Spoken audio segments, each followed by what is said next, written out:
Leon Panetta is with us now. Mr. Secretary, thank you so much for being here. I'm trying to imagine inside the halls of Congress, federal troops approaching an American citizen with a long gun, demanding that they step down and perishing the thought of what happened if they don't. Well, it's, I think for all of us, the most disturbing day in my life to see the Capitol under siege. And there is no question but that the first responsibility now is to restore law and order. And I'm glad that the federal agents and the National Guard are responding, and they are going to have to establish order. And it may not be pretty at times, but that is ultimately the most important objective, is to restore order in the Capitol so that those responsible for our government can continue to function. Mr. Secretary, as a former defense secretary, at a moment like this, were you in official capacity, what would your professional advice be to the leader of the nation, to the president?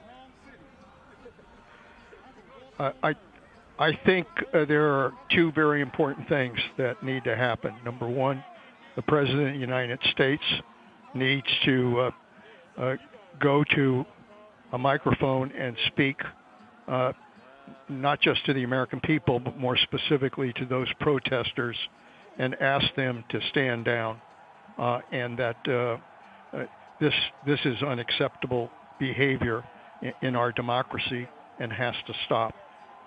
He, in some ways, inspired what is taking place. He now bears the primary responsibility to put it to an end. In addition to that, the second step is the leadership just has to make very certain that they are able to restore order in the Capitol and allow the Congress to get back to business. This is the functioning of our democracy. These are people who are trying to interfere with the functioning of our democracy. That is simply unacceptable and has to stop.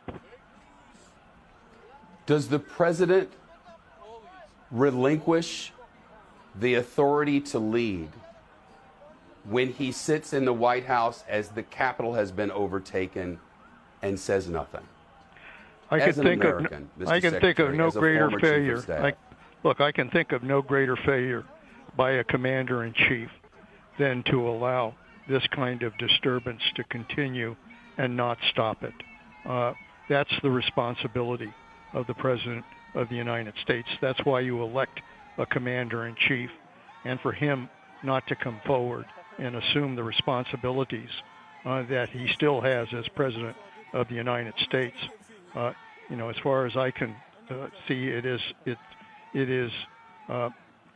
an irresponsible act by this president not to do anything. When you and other former defense secretaries wrote the letter, what was in your minds? Was there concern that the president would, for reasons that benefit himself only, in some way use forces against the people? And had you ever considered that we might have a day like this where forces would be necessary to remove the people from the people's halls?